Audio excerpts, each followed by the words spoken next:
All right, let's get started. Okay, ready, Madam Clerk, Mr. Clerk? Okay, thank you. So we'll start again. Thursday, April 30th, 2020. This is the Committee on Finance calling this meeting to order. Roll call, Mr. and Mrs. Clerk. Chairman Igliozzi. Present. Vice Chairwoman Ryan. Present. Councilwoman Castillo is absent. Councilwoman Anthony. Present, but I think Councilwoman Castillo is here. I didn't hear her. Well, she's on the phone. Okay, thank you. And Councilman Taylor. I'm Here. Councilwoman Castillo. I'm here. I can see you guys, but my camera don't be on. I don't know why. Tommy can so see we us, have, we can't see her, and she can hear us, and we can hear her. All right, do we have a quorum, Mr. Clerk, Mrs. Clerk? Madam Clerk? we have Clerk? 5 present and we have a quorum, Mr. Thank Chair. you. Thank you very much. So let's start off with the first item, Madam Clerk, item number 1, please. Discussion relative to the current status of the fiscal year 2019 to 2020 budget. Right, and do we have, and why don't we take up item 2 at the same time, because it may go in just blend right into it, so item number 2 at the same time? Motion to Sure, get item number 2? so moved. Motion to get, Vice Chair, second by Councilman Taylor, discussion, all in favor? Aye. Madam Clerk, item number 2, please. Discussion relative to the fiscal year 2020 to 2021 budget. The following has been invited: Lawrence J. Mancini, Sarah Silveria. Thank you. So before we, item 1 and number 2, I'd like to do is take a motion to, we've got the budget, proposed budget book, not budget ordinances, it's a budget book, for the fiscal year ending July 30th, 2021. I'd like to enter that as an Exhibit A to item number 2. Can I have a motion for that? So moved. Second. By Vice Chair, second by Councilman Taylor. Discussion? All in favor? Aye. Thank you. Madam Clerk, do we have anybody from the administration here on this matter? We do, Mr. Chairman. Yes, we do. All right, who are the individuals? Lawrence We have, J. Mancini, Chief Financial Officer. Mr. Chairman, I'm ready to take my oath. Mr. Mancini, do we have anybody else? Is the Finance Director on too? Yep. I'm joined by Sarah Silveria as the Finance Director. Sarah, if you're there, please identify yourself. I am here, Sarah Silveria, Director of Finance. All right, thank you. So now with that, Madam Clerk, please swear the witnesses in. you swear under penalty of perjury that the testimony that you're about to give is the truth, the whole truth, and nothing but the truth, so help you God. I do. I do. Thank you. Lawrence J. Mancini, Chief Financial Officer, City of Providence. Thank you. Madam Clerk, let the record reflect that City Solicitor Cheverini is on the line. Council President Mosco is present. Councilman Espinal is present. Councilwoman Irwin is present. Councilwoman Miller is present. The Chief of Staff is present. The Internal Auditor, Gina Costa, is present. The Treasurer, Jim Lombardi, is present, I think. Did I miss any council members? Is the Council President Pro Tem here? He is. Okay, so Council President Pro Tem is present also, or on the line. Okay, thank you. So noted. Thank you, Madam Clerk.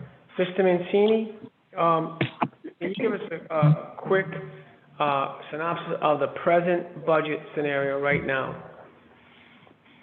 I can. Thank you, Mr. Chairman and members of the committee.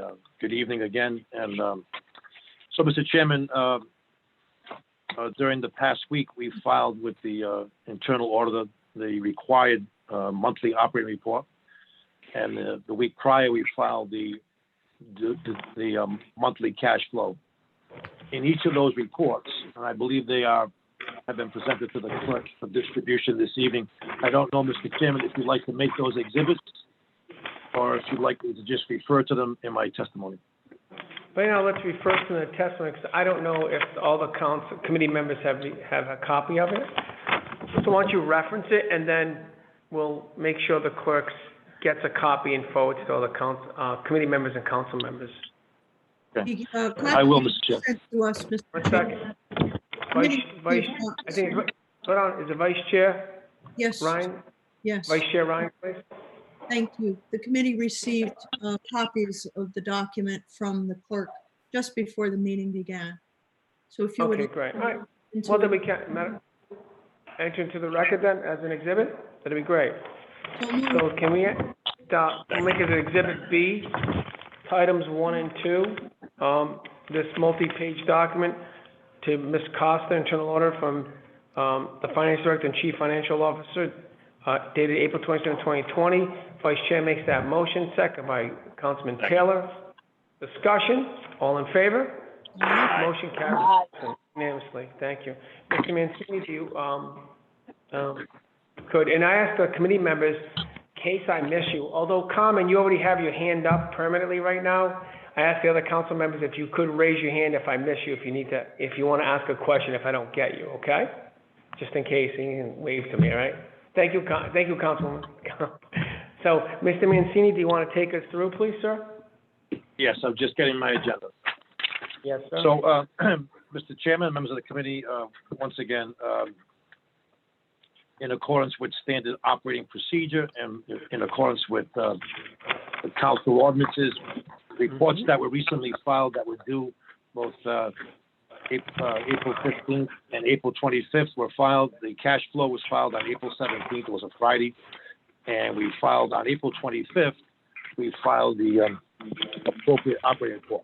In each of those two reports, Mr. Chairman and members of the committee, the finance team worked to identify areas of either revenue diminishment, delay, or delinquent, and any expenditures that would probably be incurred that may in fact present budget risk. At this time, it is the opinion of the finance department that still at this time, measuring through the end of June, based on information available to us through March, but tempered by additional information here in the month of April, we are still projecting that the city will finish in a balanced budget position at June 30. That is reflected in our operating report. The crux of that is based on the receipt of revenues. I can tell you that in the cash flow that was filed on April 17th, Mr. Chairman, we had expected to end the month of April, ironically that this meeting is being held today, with an approximate cash balance of $37,500,000, and that was based upon receiving 100% of the tax collection, although that we would have received some of that in a delayed capacity. Allow me to explain that. For the fourth quarter, we were expected to finish with $62 million of tax collections that would have rounded out the entire tax levy for the year and would have equaled 100% of revenue collection. In the fourth quarter figure of $62 million, we were expected to collect $55 million in the month of April, $4 million in the month of May, and the balance of $2 million in the month of June. We modified some of our proposals in the cash flow, again, created in time to submit the report that was due April 15th. We thought with the delay and with some folks experiencing hardship, we might only see roughly, 45 million of the 55 million in the month of April, with the extra 10 million sliding over to May and then finishing out in June. I'm pleased to report to you, Mr. Chairman and members of the committee, that through today, we have actually collected close to $49 million in taxes. So we have actually exceeded our revised cash flow for the quarter. That represents nearly 89% of the tax collection for the quarter. And we still have the balance of yesterday, today, and tomorrow's receipts and the opening days of next week. You may recall, for the benefit of the committee, that while the due date is April 24th, this committee, in its wisdom, had passed a resolution that allowed for the collector to receive taxes without penalty or interest right through the end of the month, in any month in which a tax collection occurs. And by additional grace, the collector generally allows for the following week for those individuals who are on Social Security or fixed income who may need that opportunity to pay in a timely fashion. And so we still expect to see revenue collections in that regard. Today, with the receipt of the payment for motor vehicle reimbursement from the state of Rhode Island, which we had not expected until May, we have received today, and our cash balance today is $51 million. We have projected, at the time of that cash flow, we have projected $37 million on hand. I will inform the committee that while it's in queue, we have not transferred the $10,400,000 appropriation to the schools. That'll be done tomorrow.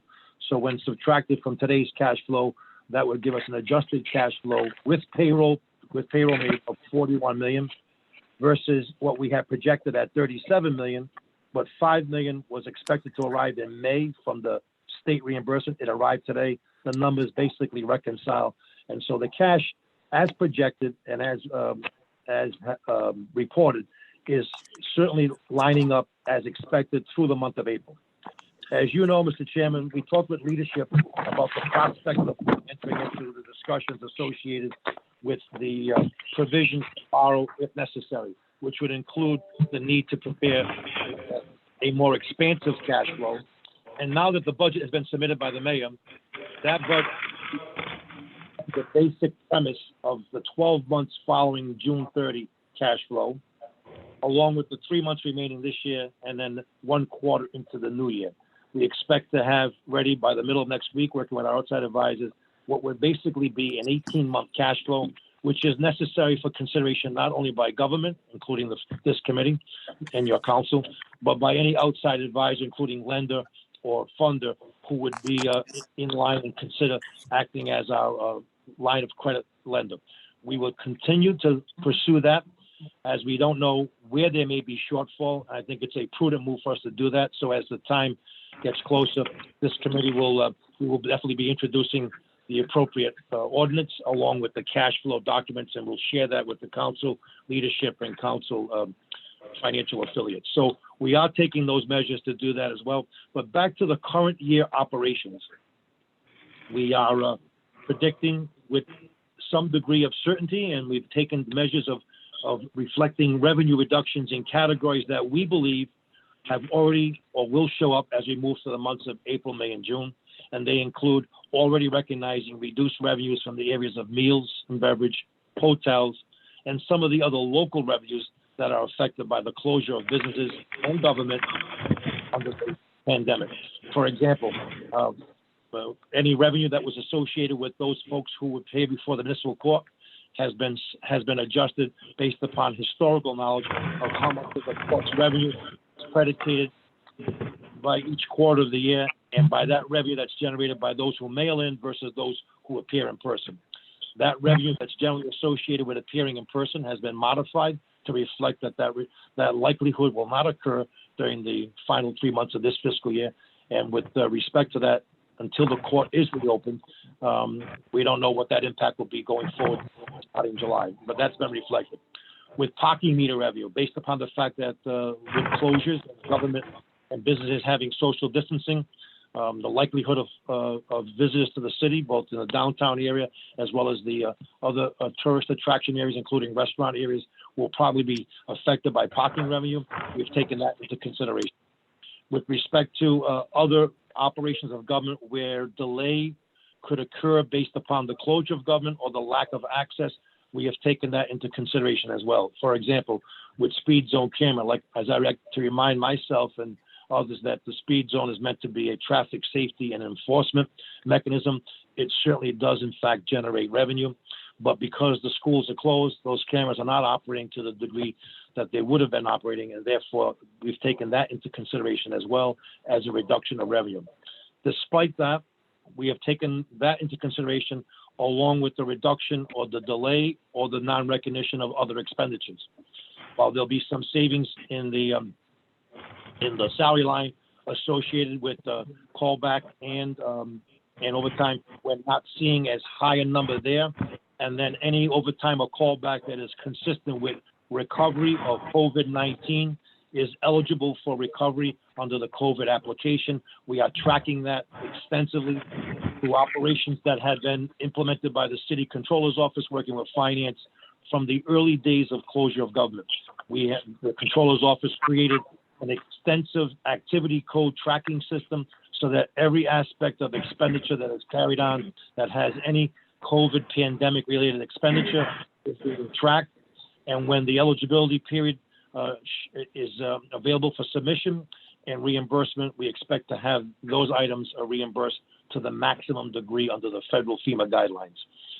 Some of the other expenses that we're seeing a reduction in, obviously, is some supplies and expenses of ordinary operations of government. With government closed, both throughout all of city buildings, we are seeing a lesser of expense associated with stationary supplies and other related activities, and we've reflected that in our operating report. Some of the things that have been aiding and assisting the report, Mr. Chairman, we are expecting to make the full pension payment. That payment, as you know, would not be made in its entirety until sometime into the new fiscal year, depending upon the cash receipt of the pilot money from the state of Rhode Island, which we use generally to finish off the balance of the pension payment that is normally remaining at June 30th. Earlier in the fiscal year, we had made $30 million of advance payment against the $69 million city general fund payment. That has earned us a sizable interest savings at 8%. And we continue with monthly payments right through the month of November. As we turned into the third quarter of the year, we began to slow down this general fund pension payments while we continue to make 100% of the school payments and the water payments. So we are reflecting payment in full for the pension. But Mr. Chairman, as it speaks now, we are probably relying on the fact that when it comes to the ability to make the rainy day payment at this juncture, it seems prudent to us that now that we are in this rainy day environment, that the rainy day budgeted payment, which in many circles is called budgeted surplus, will be needed and be relied upon in the current year to be used to offset either loss of revenue or additional expense. I should tell the committee that at this time, we have not drawn not $1 out of the current rainy day account balance, which is slightly more than $10 million. This is the balance that accumulated over the last 3 years of those budgeted payments into the rainy day fund.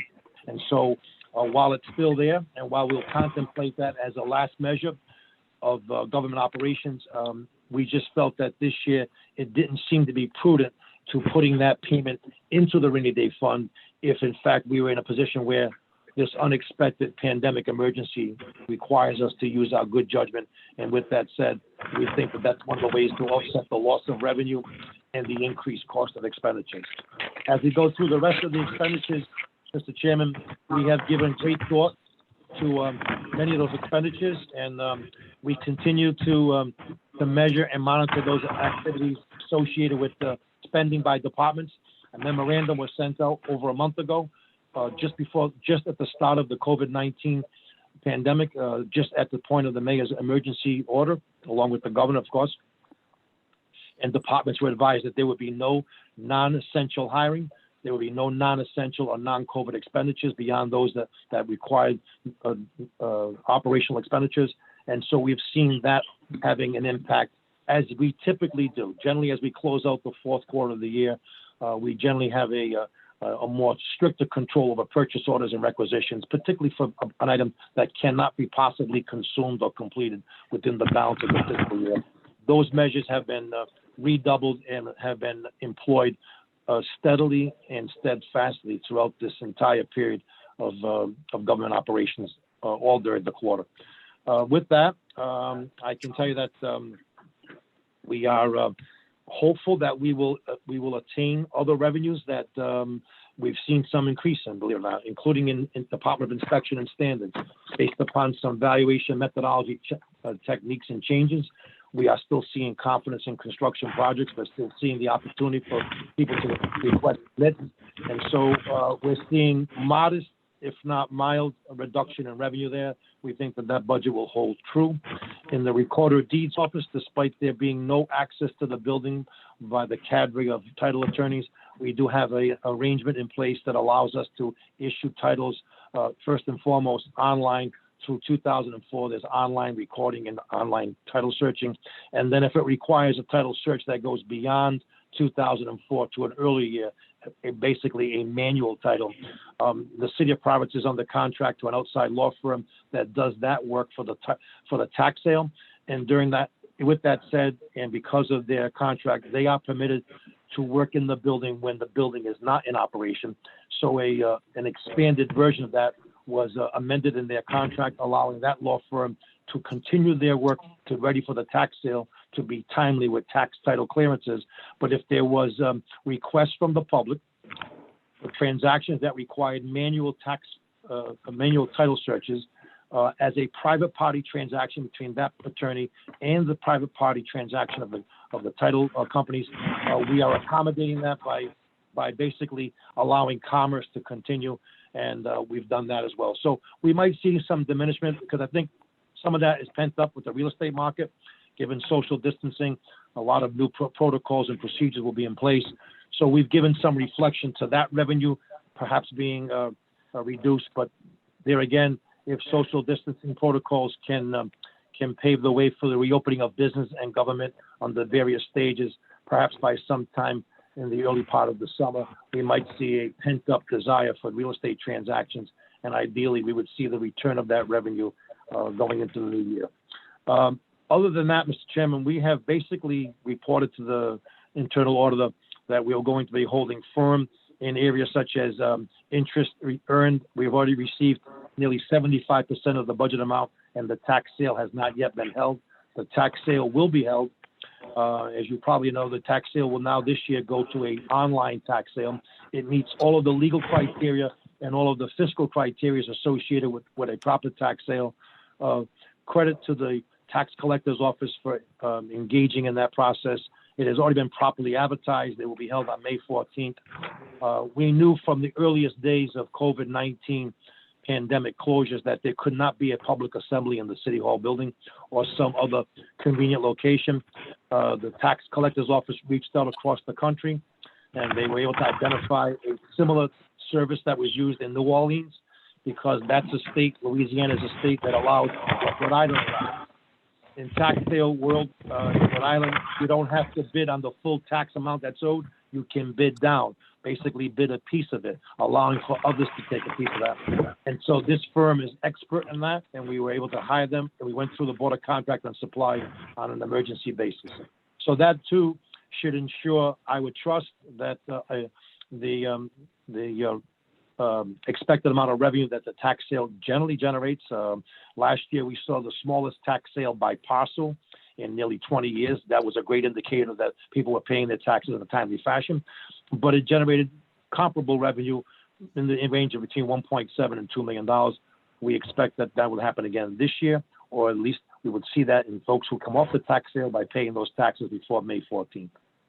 With that said, Mr. Chairman, that basically rounds out my report on cash flow and operational expenditures and revenues for the current year and as we close for the current year. So before I move to the new year, Mr. Chairman, I'd like to take questions from you or your committee or any council member at this time. Thank you, Mr. Mancini. So first of all, committee members, any questions for Mr. Mancini? I have one quick one. Yes, sir. Police and fire, are they meeting their overtime budget? We are. We've seen it. In fact, we've seen a dramatic reduction in the fire just before COVID. There was some change in interpretation of the contract language with new recruits, and that had a bump in the early part of the year, but with some management oversight, I'm proud to say that number came down dramatically, and while we might still see some overage due to the overall and the full year, Councilman, I think we'll be okay. In fact, we project that we will probably be budget neutral at fire. We might see about a $1 million deficiency overall in police and about a $1 million savings in municipal employees that would offset that. We think at this time we probably would be budget neutral overall on all salaries. Okay. Thank you. Thank you. Any questions by committee members? Not at this time, Mr. Chair. Internal auditor? Treasurer? Not at this time, Mr. Chairman. I have a few questions, Mr. Mancini. Can we go to first Exhibit B, which is the second page. It's, actually the first page of the report, but the second page of the document. I just want to make sure I'm reading this right. I understand the general fund for the city side. When I look at the school side, my question to you is the school expected to spend almost,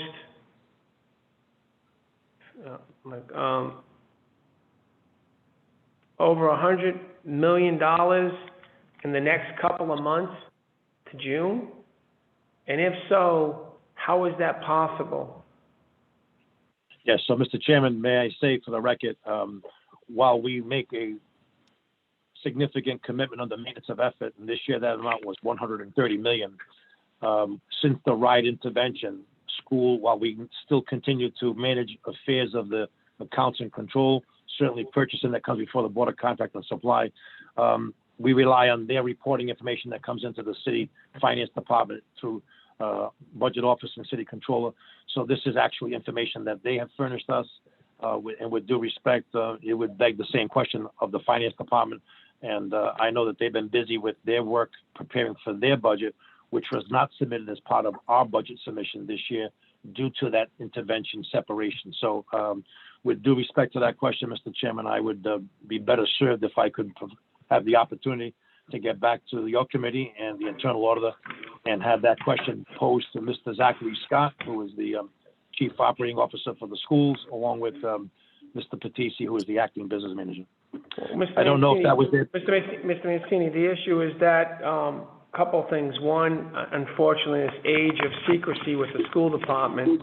My concern is that there's over $100 million that they haven't spent in their budget, and then they would then be coming back to us looking for more money this upcoming fiscal year, and they potentially may be sitting on hundreds of millions of dollars.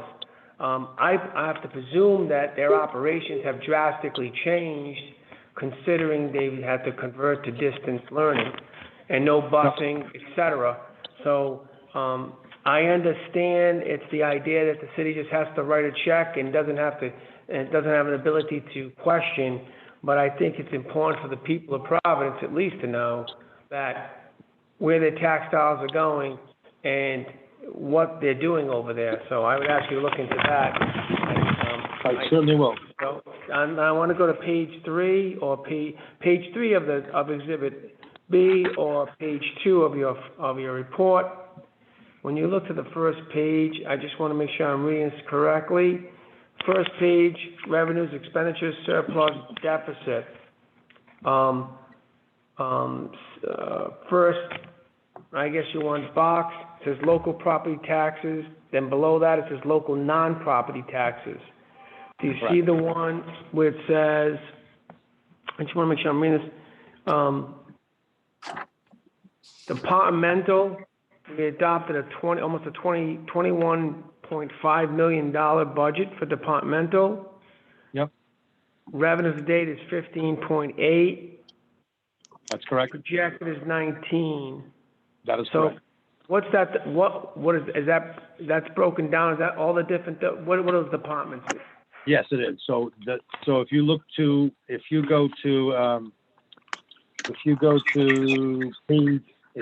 your page. I think it's the last page of it, is that right? No, it's page 5, second to last page. Okay. And you'll see where it says departmental fees, and it lists them by department. And they are generally the standing departments of government, and it will show you those departments and what was budgeted, what's been receipted, actual through March 31, what we project, and what that budget difference or budget pay. Okay. The largest one being the Department of Public Safety, which is probably parking administration and speed zone, and then we see that there would be a public works. That's actually parking. The parking is contained in public works, and the one up above is red light camera and speed zone. So, Those are the two biggest budget breaks. let me ask you about Department of Public Works. We budgeted $5.6 million of fees. As of March 31st, it was 3.6. Are you in, although you're shortfalling at $1 million, you're still expecting another $1 million of fees to be collected from that department in the next couple of months? That is correct. Based on projections based on their other revenues, that's correct. But how do you base that on? What I'm trying to understand is, I have a question. Are you saying right now the city of Providence, what are the fees that Department of Public Works collects in that box? So those fees, I don't know if Ms. Silveria has that schedule handy, but,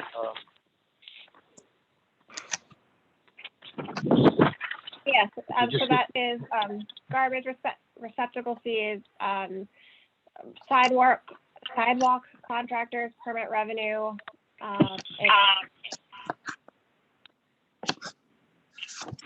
sewer construction fees, parking permits, parking meters. So in the Department of Public Works, so you believe that you're still gonna collect $1 million worth of fees and those items? With basically the state shut down probably deep into May, so you expect to pretty much collect that pretty much basically for like 3 or 4 weeks? Is that really a realistic expectation? I believe Chief Mancini's trying to speak, but he's on mute. Larry. I'm sorry. Is that a realistic expectation? I mean, that the idea that basically you'll have maybe 3 or 4 weeks, maybe max, if you're lucky, to collect that kind of money, that implies that the city's activity level will go back to normal. You guys actually have that expectation? No. That activity prior to COVID-19? I realize you might have said $1 million, but $1 million, do you really think that kind of activity is going to occur even though you took off $1 million? Mr. Chairman, I don't think any one of us has any certainty about what normal will return to daily life and when that'll happen. That's a fair answer. That's a fair answer. Let me continue so I'm with you. That's a fair answer. All right, and I'm gonna follow up at the end why I'm asking these questions. Thank you. So you got the parks. You project. Okay, so the parks almost there. Inspection standards. All right. So, when you look to other revenue, non-departmental funds, I just want to make sure I'm reading this right. Is it the miscellaneous column? Miscellaneous revenue. Can you tell me what that is? We budgeted 1.5. Up to date, you collected 175,000, but then you expect the next month and a half to collect basically another $1 million. Can you put, if for 9 months, can you explain what that miscellaneous revenue is? Yes, I can explain that. Okay. That was the budgeted sale of the Flynn School, which the sale has happened. Of what school? The Flynn School. All right. Yep, and so that sale has finished, and it's sitting in the capital asset proceeds fund, so we are just waiting to submit our a request to pull that money back into the general fund as budgeted. Great. So we sold that school for $1 million? Yes, we'll be transferring that amount over. Thank you very much. But yeah, we'll still have a shortfall of about $500,000. Is that correct? That is correct. Thank you. All right. Can we go to the last page of your document? I wanted to get a sense of a couple of items here. I'm looking at public property purchasing. We budgeted $4.2 million. They've spent $3 million, and you expected they're going to spend almost another $1 million. What exactly would be public property be spending $1 million on within this next, the last 4 weeks, 5 weeks of this fiscal year? Sure. So they also pay our water and sewer bills, and there was a delay in the March payment, so that's not showing up in March. And then I do expect some potential like retrofitting in City Hall to get people back into the building and working safely, whether it's putting up dividers or plexiglass dividers in our collector's office to protect them from the public. So that's where we think that spend will be. Well, I think what we shouldn't be looking at, don't we have some outstanding bond money that maybe we can reapply for those types of things? Or would that be considered a COVID-19 application, which we can get reimbursed for? May I speak on that, Mr. Chairman? Yes, Mr. So- Mancini. So with respect to COVID-19, and this applies generally across the strata, first of all, COVID-19 is not eligible for revenue reimbursement or revenue loss, I should say. I think that's been well documented. But as to expenditures, those expenditures must be completed under a timeline prior to the relinquishment of any federal FEMA emergency declaration. Okay. Therefore, those expenditures that occurred during that time frame, if I will, Yep.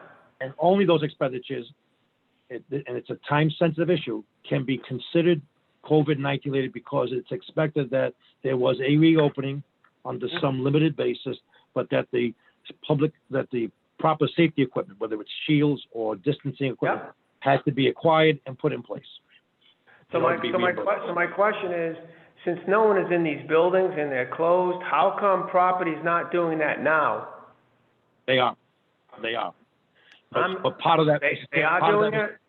They are, Okay. Mr. Chairman, part of that is for them to identify, first of all, they had to make a plan, identify it, determine what part of that could be completed and reimbursable, and then secure the necessary equipment and or apparatus.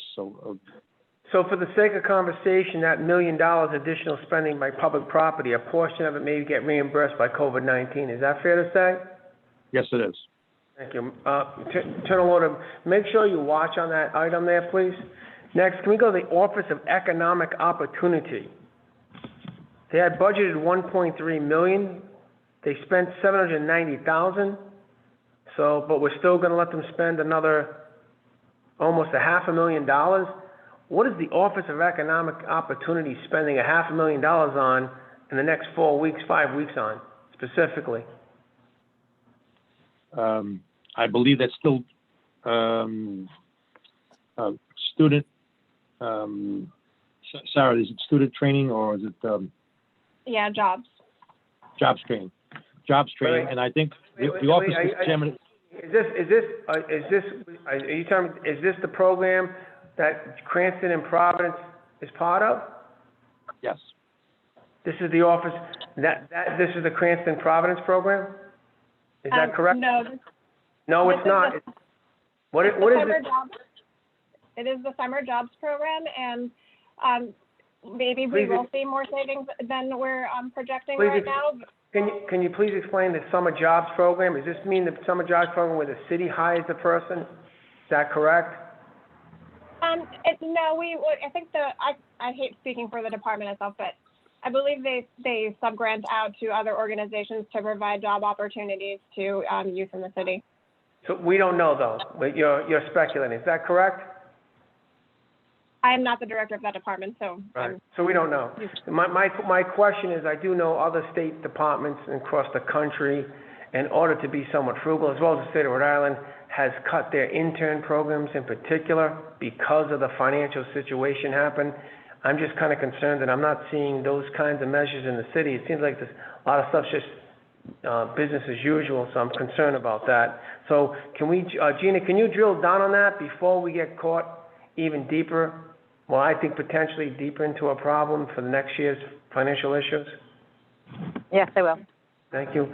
Planning and Development, Mr. Mancini, we budgeted $844,000. They spent $491,000. What should they be spent? What are they planning? What are they developing for the next 4 or 5 weeks that they have to spend another $300,000 or $400,000 on? Mr. Chairman, I don't know if that has some contracts that were already in place or if that's reflective of, once again, that's a department that does have some sub-grantee or some contractor affiliation with it. And so I will certainly provide that to the internal auditor. Thank you. Next, I want to take you to the, can you just explain, it looks like is this what the rainy day account, which is in the last page, under the title, non-departmental general fund, deficit reduction per state requirement, that 3.7, that was the amount that was gonna go into the, as you put it, the rainy day, is that the rainy day account that we call it in our, right? And so we're not going to put that in there, so that 3.7 gets freed up to be utilized for city's expense in the present budget, okay? That's Next, correct. Well, to cover expenses and to make up for some revenue loss. Correct, I'm with you, sir. Heat, power, and light, you budgeted 4.1. As of today, they already went beyond that budget to 4.3, and it looks like you're looking to project another go to 4.8. My question is, has the closing of these buildings and et cetera, has that had any impact on heat, power, and light? Well, Mr. Chairman, some of that is lagged because the bills are 30 days behind receipt, and I can't speak to how much of that is not yet paid. So that there may be more expense that's yet to be booked than we see there. So that's why I think we're being conservative. Again, let me bear this in mind. The Accounts Payable Division of the City Controller's Office is honoring all requisitions for payment of respect of bills that are due. And while they're only working 1 or 2 days a week in the building to process paper, the city controllers are working daily by remote and measuring that. But if the bills have not arrived or have not been processed for payment, there could be some payment lag associated with that. Thank you, sir. And may I ask, and also grants, commissions, and miscellaneous of 1.6 mil. Can you explain that line? And then can you tell me what that is? Yes, that's a number of activities. I think it's Province After School Alliance, neighborhood and community centers. Sarah, do you have that list available? Or? Yeah, I do. It's our community centers. It's our library payments. It's there's a list of organizations that come out of here. It looks like it is over budget here, but in reality, there was just a misposting. So the grants line item, we break out libraries separately on the front page. And so one of the library payments got booked to the generic grants line. So you'll see that library looks like it's significantly under budget on the front page based on the budget for the library, but in total will be on budget. So what are you saying, Madam Finance Director, that this line is over budgeted by about 200,000, but it should reflect on the on another line location Yes. Item We'll here? do a reclass. So you have to reclassify that, so therefore that number will be the balanced number, right? That's correct. Because I didn't understand, because I didn't see a negative, when you look at the projected variance, I didn't see the negative, the parentheses, the negative number, that's why I was asking. Thank you, sir. So with that said, I just want to now follow up on the present budget. I want to get a couple of understandings of where we are, and as you know, there's several outstanding questions that we still don't have an answer to. We wanted to get a sense of, and we still don't know, currently right now, we still haven't received a list of a number of city employees, who's working remotely, who's not working and still getting paid, and that process. And we've asked that for a few weeks ago. I know the state has several different programs which they're doing it. And I'm trying to understand, for example, I still know that majority of the DPW workers are still sitting home getting paid. I know there was a representation to the contrary, but the facts laid out that most of our DPW folks are home getting paid, which is fine, but everybody else is, put forward the appropriate safety protocols to get them work. And so that question still has not been answered. Can you please answer the number of employees who are actually home and working from home remotely, number of employees who are home and not working but still getting full pay? Mr. Mancini and Finance Director? So, Mr. Chairman and members of the committee, it was my understanding that on at least 2 occasions, the city's HR director, Mr. Echevarria, had responded to Treasurer Lombardi, and I believe Internal Auditor Costa, and I don't know how recent of the pay period that it reflected. To my knowledge, I believe in correspondence, it was at least through the prior pay period 2 weeks ago. But if it hasn't been updated or it needs to be amended or updated, I will see to it by direct reference to Mr. Echevarria to have that submitted to the city treasurer and the internal auditor. Mr. Mancini, can you also ask the individual to provide the list of the different levels of employees and identify who's essential and who's non-essential, and that list of who's been essential, non-essential? I will. Mr. Chairman, right. my understanding that was done by designation. I don't know, once that designation has been made, I don't think it changes. If an employee was initially considered non-essential, and many times they are because of their their bargaining status, they can be named critical, which means you are non-essential by your job description and by your work routine, but we need you to appear because we need your work, let's just say, to do the tax roll, to work on the tax levy. That's a different status. I was of the impression that was furnished to the treasurer and the internal auditor. I'll follow up on that with the personnel director. Mr. Chairman? Sir, thank you. Yes, Mr. Treasurer? So what we received was 2 weeks of payroll with the designations. I think there's 5 designations. But your specific question that you asked was not answered. We can give you a list of a 2-week pay period of who was paid, who stayed at home, who did whatever.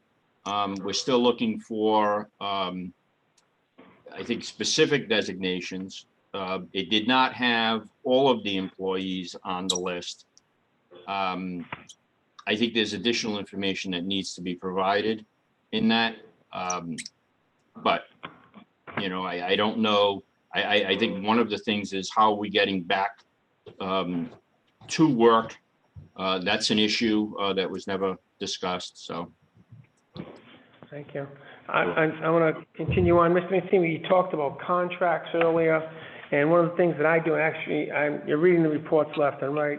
Some of the largest employees in the country have all collectively skipped their April rental payment, and some of them plan on skipping their March rental payment.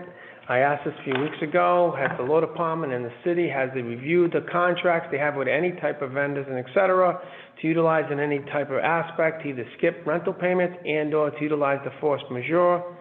And we still haven't received that. We don't know if anybody's even doing that. I do know it's a good financial practice. So do you know the status of that, sir?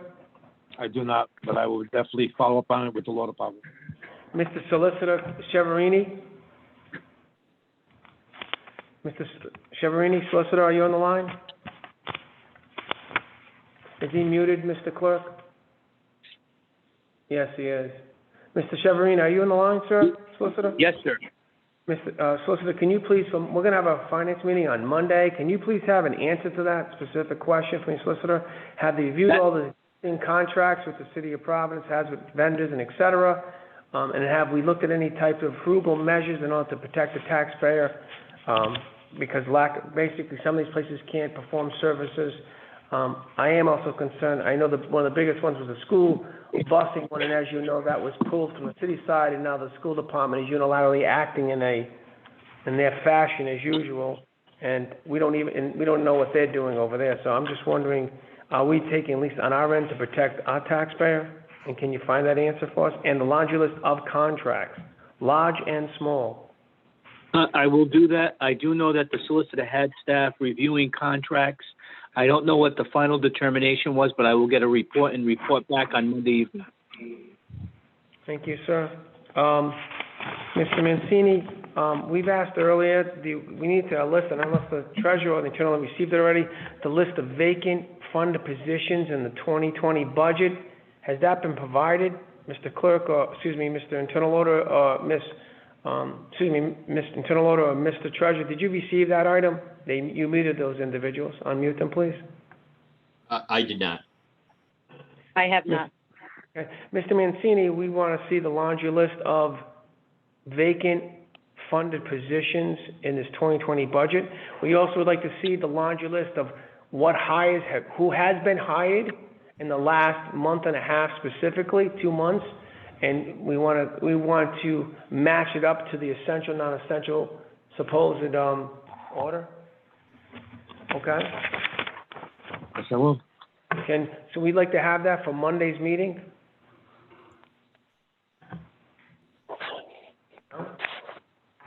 I think that's important to know if the city's still hiring left and right on one end, and meanwhile, we're having our constituents in serious financial conditions on the other end. Yes, I guess there was a question posed, and I just was wondering, I guess there is about $19 million in encumbrances in 2020, is that correct? And Gina, you can identify, elaborate on that? I don't know if that's the same number today, Mr. Chairman. I know that the internal order that had provided that. My instincts tell me it did, and shrunk because of a memorandum that was issued by Finance Director and Operations that basically asked departments to close out non-essential spending and any purchase order that may not be fully liquidated or fully utilized should be liquidated. So my instincts tell me that it probably is smaller than what was reported by the internal order 2 weeks ago, but we'll have the Controller's Office and Purchasing do another review of that. And Mr. Mancini, can you have, I know that the administration has spoken to the directors and asked them, of course, to do, sounds like apply some frugal measures in the department. Can you provide the laundry list of responses from those directors that identify their laundry list of frugal measures that they are performing in the past month and they expect to perform for the end of the fiscal year to the internal and the treasurer by Monday? I will do everything in my power between tomorrow and Monday. Thank you, sir. The daily cash flow reports, I know this has been a bone of contention. Have you been able to provide the daily cash flow reports to the internal and the treasurer, sir? So, Mr. Chairman, we don't prepare the cash flow daily because, first of all, we don't reconcile cash daily.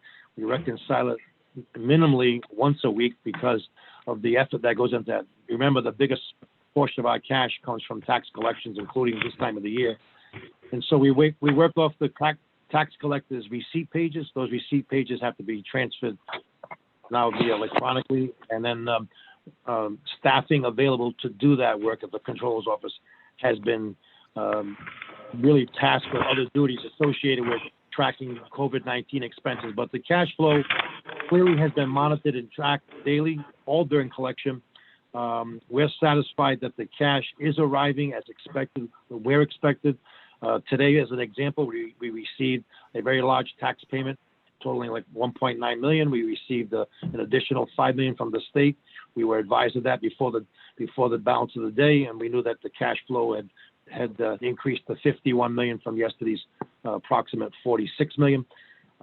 We are honoring, Mr. Chairman, to the best of our ability, the work that's necessary to continue operations of government. Daily cash reports have not been prepared as a rule, and I don't know if they're available every day, but we can attempt to get them to the treasurer and the internal auditor as many times as they're prepared for the finance department. So I will give you that opportunity. Thank you, Mr. Mancini. Mr. Mancini, yes, Mr. Treasurer? I don't think we're looking for the daily amounts. I think we're looking right now to get to the next collection period, or the 17-month when it becomes available. So, Mr. Chairman, Mr. Mancini? I agree with the treasurer, and I appreciate his weighing in on that. You may have thought that we were trying to do daily reports. The cash is monitored daily by bank account balance. I think the treasurer has the exact same access that we do. With respect to the question about cash flow, we did submit the cash flow on April 17th that was due April 15th.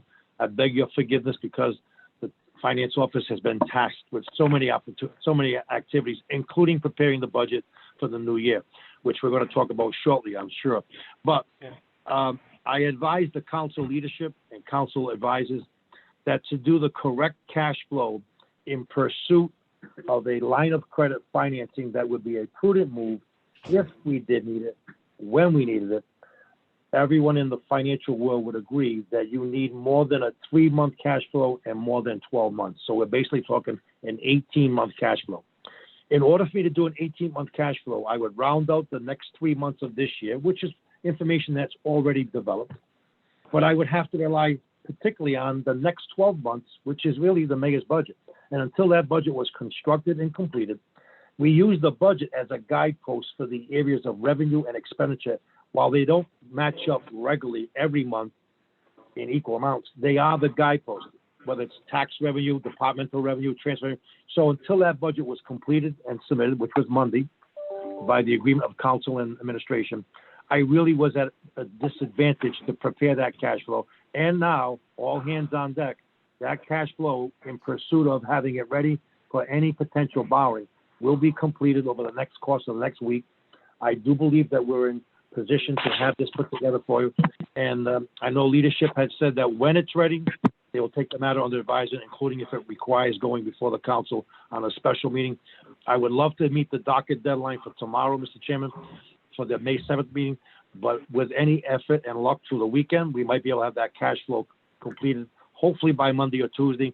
And maybe you might see the wisdom in asking that be entered, asked to be put on off docket. Mr. Mancini, knowing that there are, for the upcoming budget, of course, is, as you guys negotiated, this pay increase, the upcoming budget is pay raises for employees, up to almost 3%.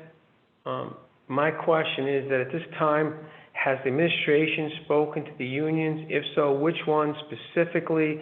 And have you spoken about any type of frugal measures or any type of cost-saving measures, i.e., not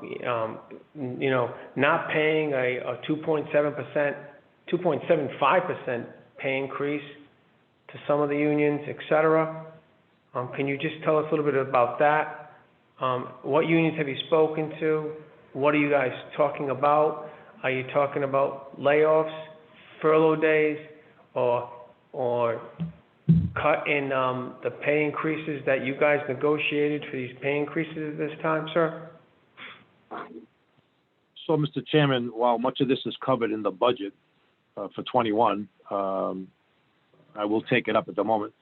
So the administration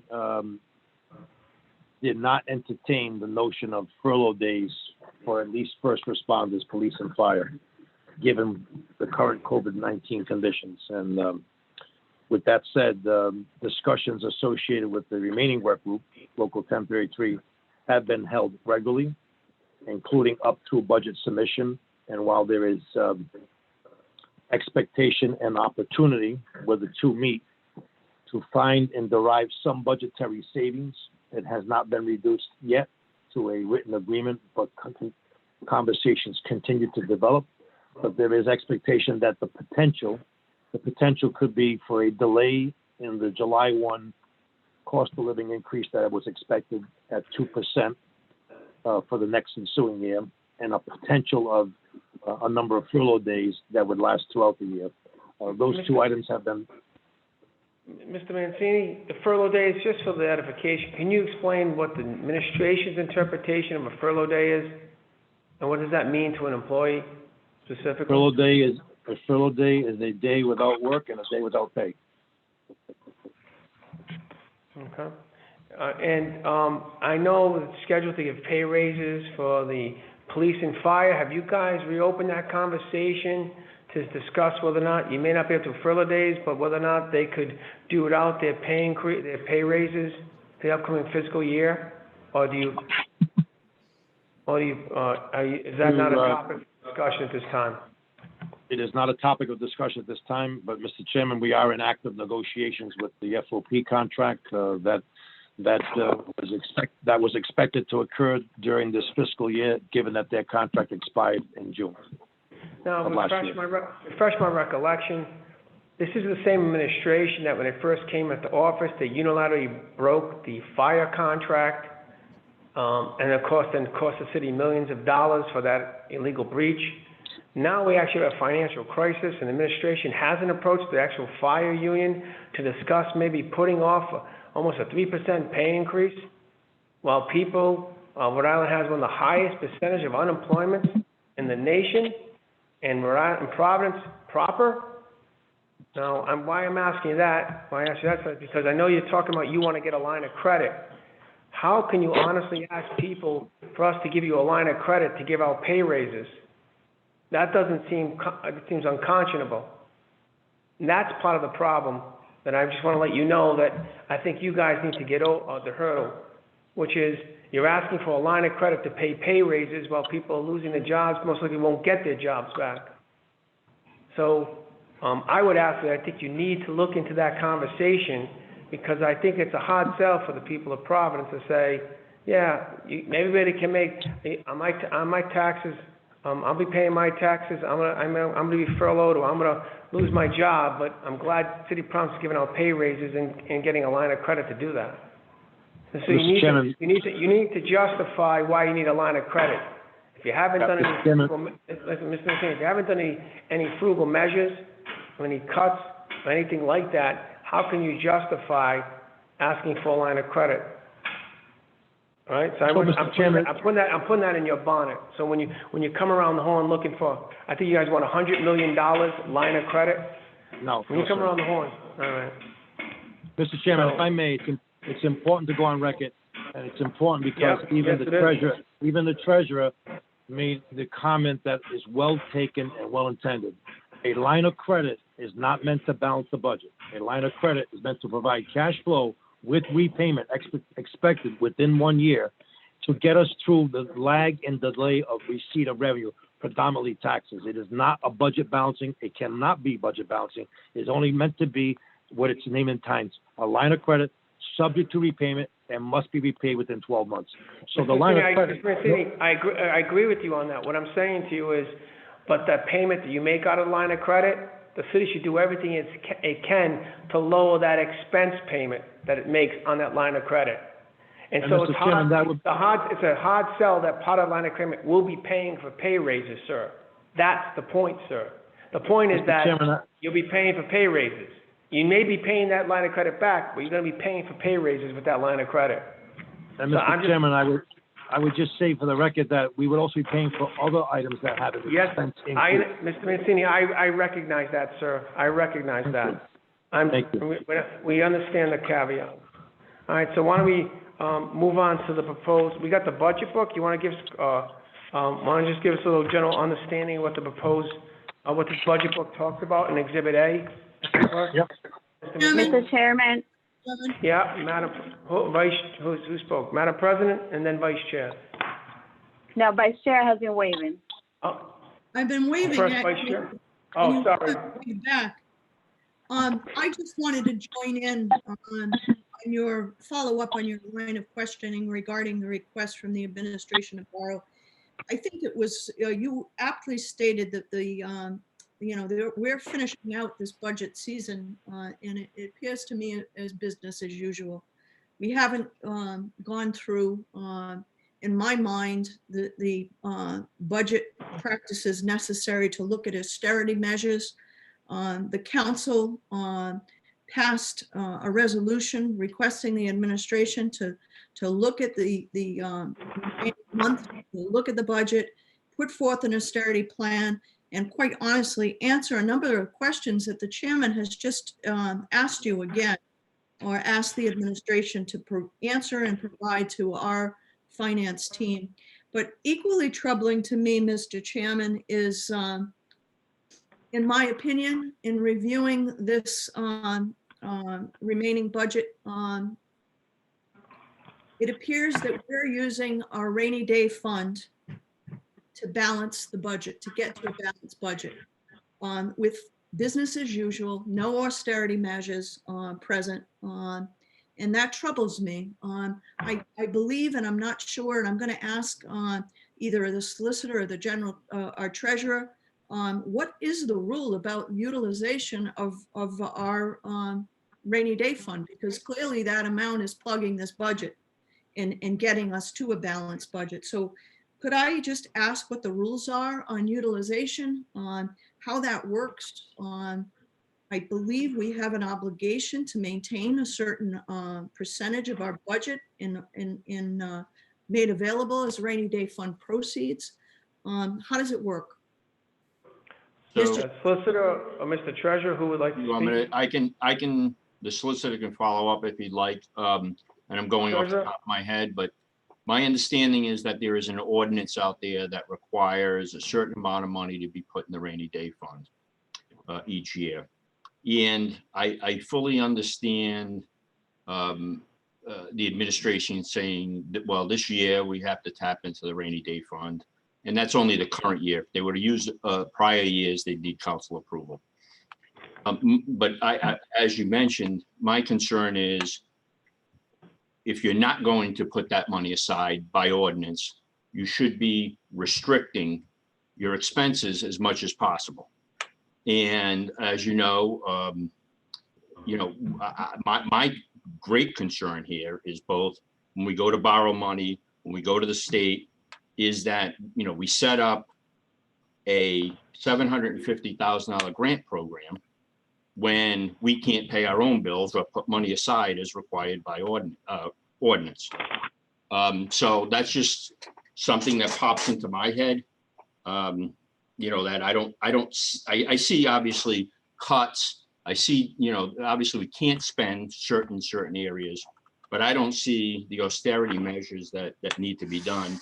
Because if you're not putting the money in the rainy day account by ordinance, then you almost can't be. So I would say, if there was an emergency where you can't put the money in, that's one thing. But if there's a possibility you could, there is an ordinance out there. So if that answers your question, I don't know if the solicitor has something else to say. Solicitor? Jim's general overview of the ordinance is correct. I'd have to review it as to what restrictions are, and I can respond back after I review it, but I don't have it in front of me. So I think Jim's understanding there's an ordinance that sets certain amounts or percentages aside, but I'm not sure of any restrictions or what are the restrictions. Thank you very much, gentlemen. Vice Chair? Could I ask that that information be made available at our next finance meeting? And Absolutely. Again, thank you very much, gentlemen. Again, my One second, Vice Chair. Mr. Clerk, make that a deliverable on Monday for the city solicitor. Vice Chair? Yes, sir. The city solicitor is going to provide the information on the Again, utilization is of the questions that we've asked. on the surplus, on the rainy day account and how it can be utilized when and if, when, where. Okay? Vice Chair, you have the mic. Yes, thank you. My concerns continue relative to the fact that we've had open questions that have not been answered. These questions that you asked, Mr. Chairman, although they've been asked for weeks now, and we've been waiting for that information. It's critical information, and the fact that we've been looking for an austerity plan from the directors, from the administration. We've asked for the contracts to be reviewed. We've asked for workforce questions regarding our workforce. Those questions have gone unanswered. It's troubling to me, and it's troubling to me that we're now in a position where we're coming out of this budget season and or this year, and we're playing the budget with the rainy day fund. It's too easy for me. I would like to see a little bit more effort exercised in finding ways to tighten our belt. As you mentioned so aptly, Mr. Chairman, people are in pain. This is an unprecedented experience that we're all going through, and families are really, really in pain here.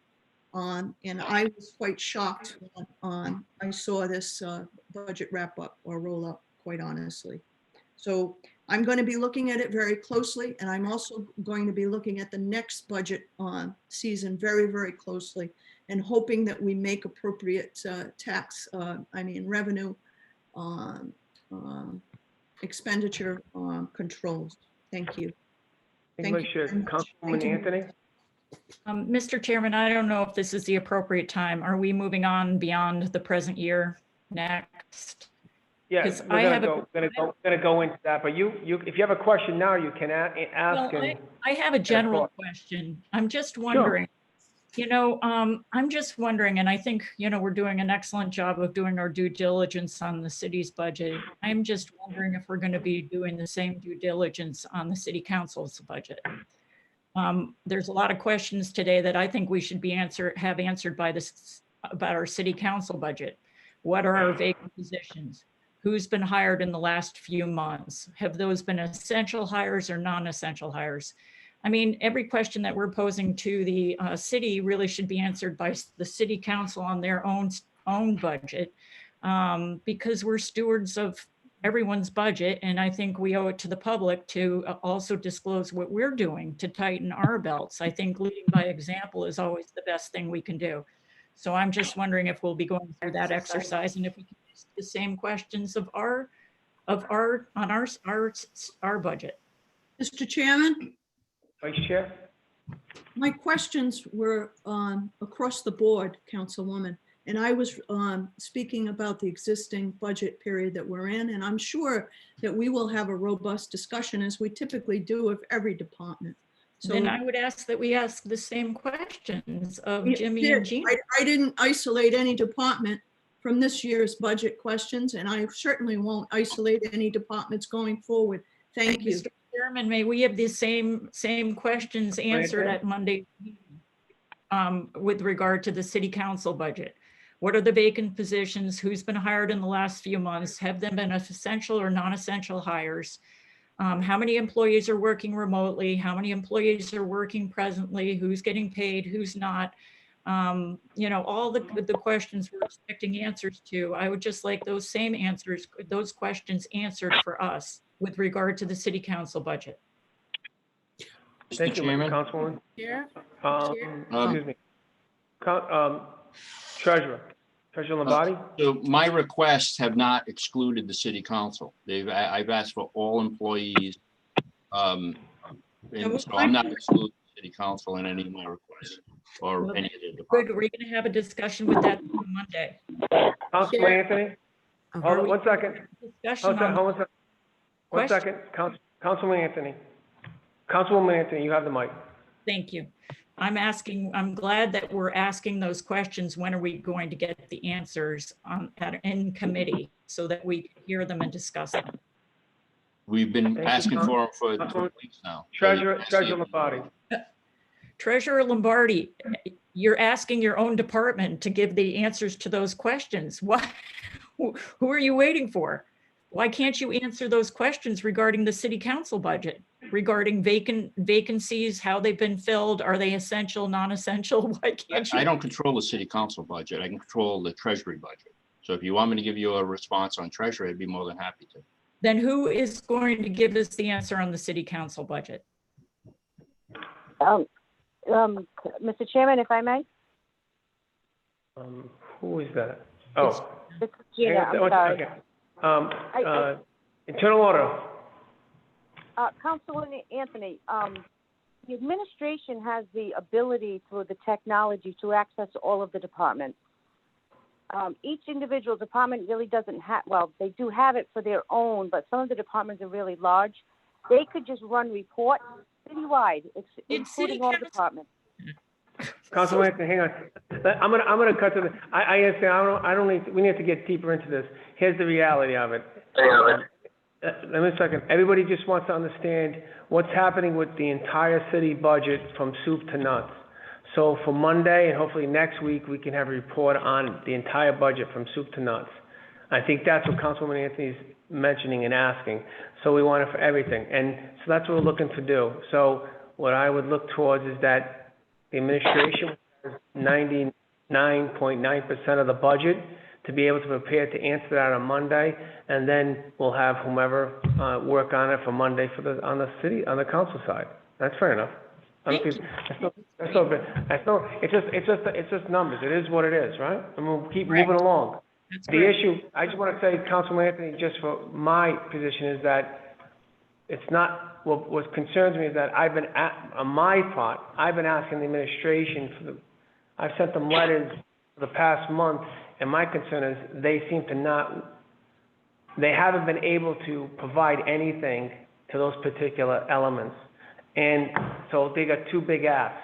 They got several big asks. One, they have a present budget, they have a future budget ask, and they're also looking for a line of credit ask.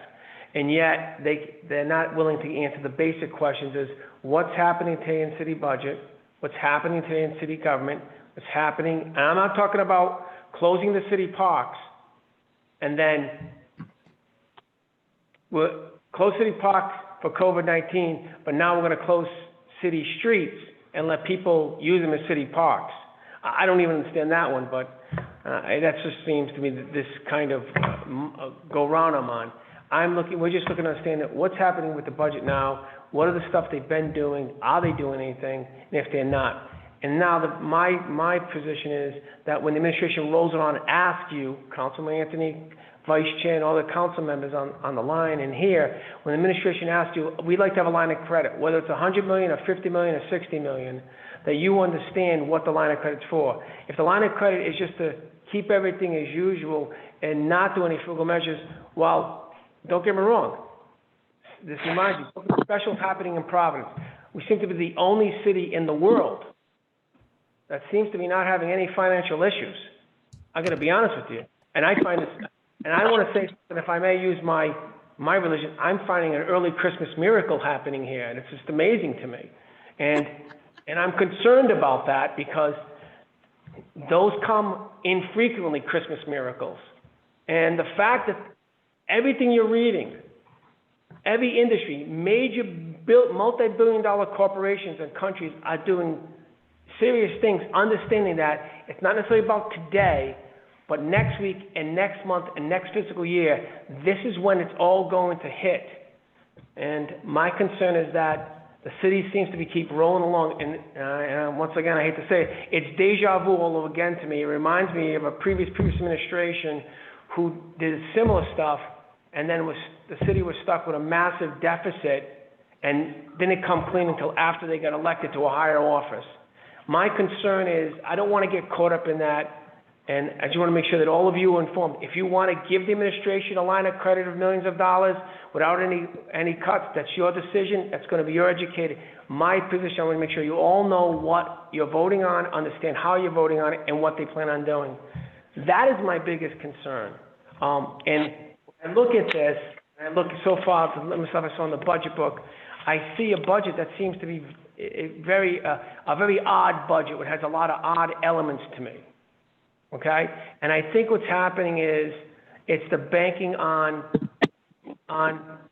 unrealistic revenue expectations, banking on that the council will give an award, an open line of credit of some amount, and which then they can continue to keep doing what they're doing. Meanwhile, at the end, not now, not tomorrow, but you folks, the council members who will get reelected next term, you will be stuck with the financial problem. And I guarantee all of you on the line, you will be. You will say, I get out of Dodge, but when you get reelected next term, that's when it's going to come to roost on you. You're going to go, oh gosh, what happened? I'm trying to help you, hopefully not be in that position the best we can. So I would ask everybody to cooperate. I think everybody has valid questions. Come Monday, next week, everybody just present all that information so we can keep rolling along. I think that's only fair to everybody. We're in a different situation. Now let's go, if it's okay with the committee members to come, let's roll, why don't we roll to the presentation of the budget book and hear a little bit about that, and then we can ask some questions. I know it's getting late, but we're gonna be having, the goal is we're gonna have a lot of finance meetings, a lot of them coming up next week and gonna roll on through. So I want you to know, there's gonna be a lot of opportunities. I also want to mention the committee members and council members. I'll send the traditional that I always do. You have specific questions or concerns or comments. If you don't get a chance to ask them tonight, get them to the internal auditor and the treasurer, and we'll make sure we get them to the administration and vice versa, okay? So we can hopefully have that line of communication. So if Mr. Messini if that's okay with the committee members, council, can we roll now to the budget book and what is a general conversation about this, the general view of this budget book and what is going on there, sir? Mr. Clerk, can you unmute Mr. Mancini, please, sir?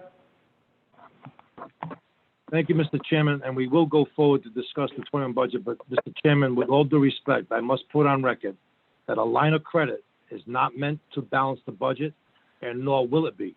By your own treasurer's knowledge and by outside consummate finance professionals, this is meant to be a prudent decision in the event that the city needed it. No different than the state, which borrowed $300 million. And they did it with the understanding that they would have to fill cash when cash is that. This is not a budget balancing technique. It's meant to be a safety measure if there's a delay in the receipt of cash. I appreciate your advocacy. I recognize that. We're not saying you're going to use it. Listen, Mr. Mancini, we're not saying you're going to use it to balance the budget. The bottom line is. But you continue to malign my reputation. The state of Rhode Island has already done serious cuts. They froze hiring. They have removed all their interns for their summers, which is millions and millions of dollars. They have done. They're talking about several serious financial measures. So their line of credit is going to be used for whatever is those expenses at that time. What the state's doing is lowering their expenses. We understand we're not using I know we're being parsing the words. We know we're not looking to use a line of credit to balance your budget. Use the line of credit to pay your expenses. What we're talking about is. Disagree. Well, you're paying a bill with that line of credit. We are, but that's. And the goal is the goal what we're trying to do is to lower those expenses. So Mr. Chairman, first of all, we haven't even gotten there. We haven't arrived at a dollar amount. Mr. Mancini, I'm with you. I recognize that. I appreciate your advocacy. Let's just roll along. We'll be talking some more about this later. If you're with me, you would give me that professional courtesy to understand that this is a prudent decision. And it will come before your committee. I recognize that. Mr. Chairman, may I say a word? I don't know. Councilwoman LaFortune, sorry. Yes. Let the record reflect that Councilwoman LaFortune is present. And Madam, you have the mic. Thank you. And I think, and I know you're trying to. I can't see you. I don't know if you know, I can't see you. Just to let you know, if you were waving to me, I couldn't see you. So I apologize. Don't worry about it. I just, I wanted to, one of the things that you're mentioning is that across the state, there are cuts that are being made. And I just to echo Councilwoman Anthony's comments as we proceed to move on, is that if we're asking the administration to make some critical choices, I think that we also need to make sure that it's being done across the board.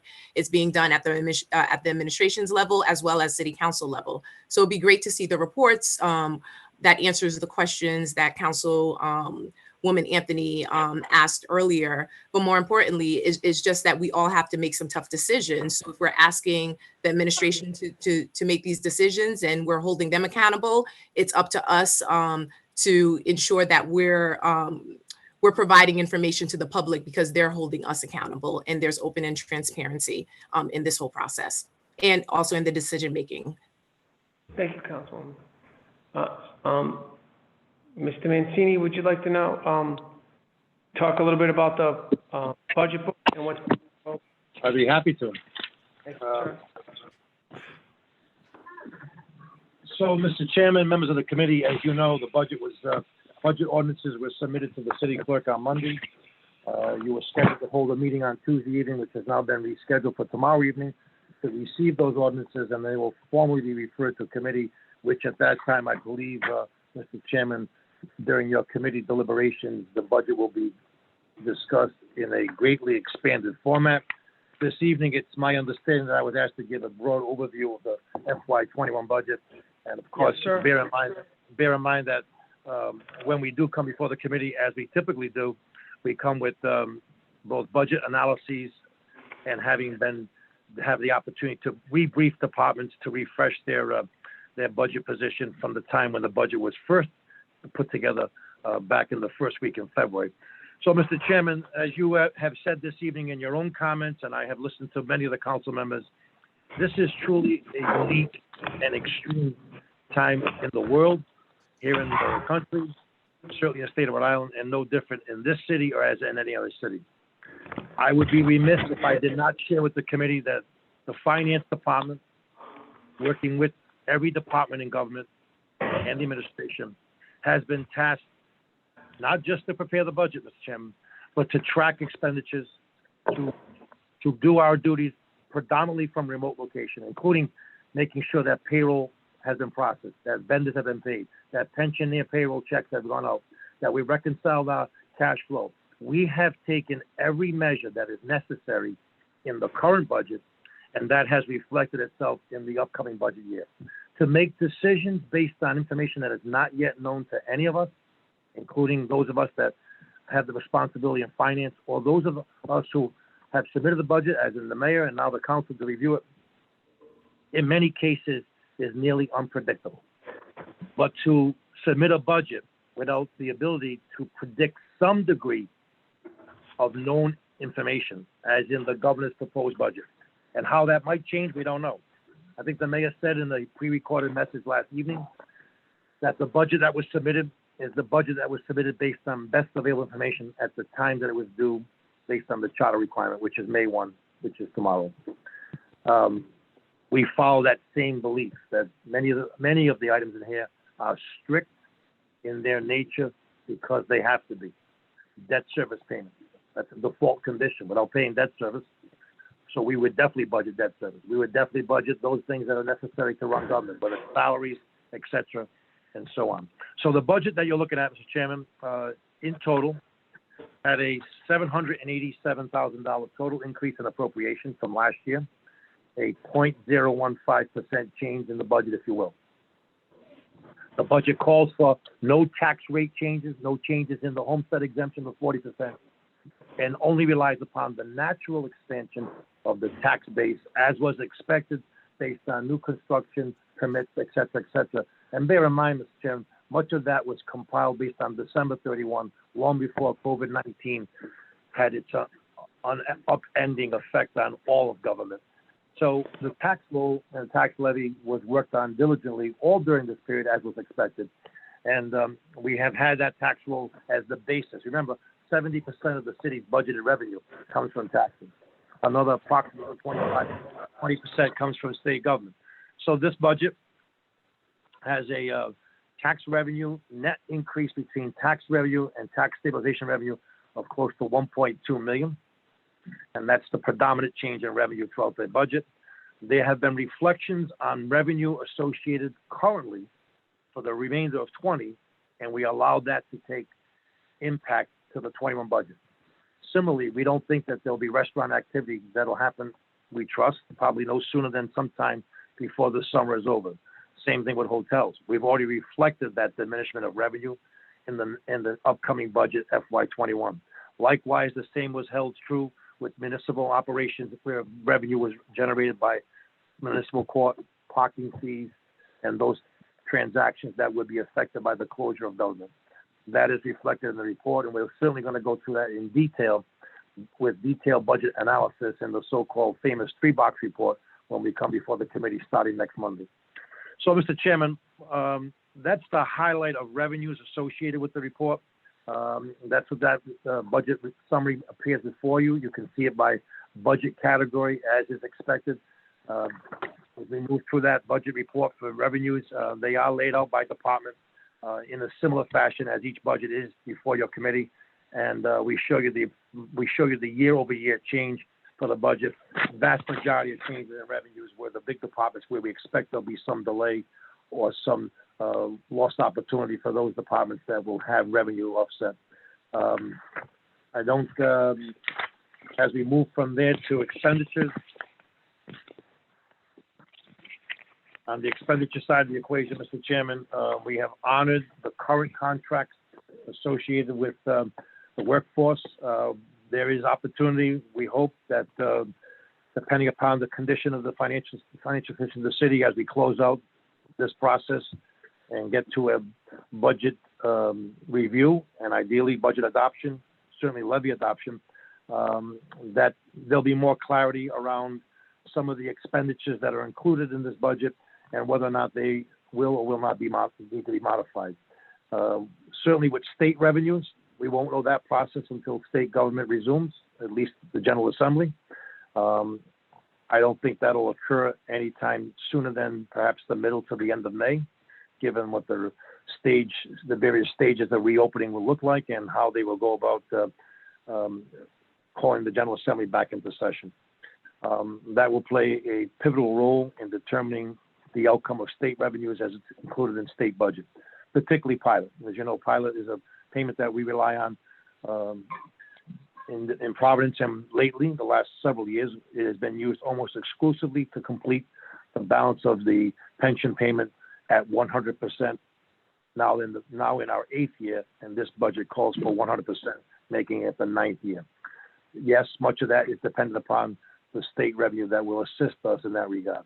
So with that, we don't know that at this time, and I don't think there's one amongst us that could. But for me to not include that, as was proposed by the governor's budget, I think would not be best budget practice. It would be somewhat imprudent, even if there is speculation that may not occur to the degree that was proposed. And I want to impress upon the committee that I am not absent of thought.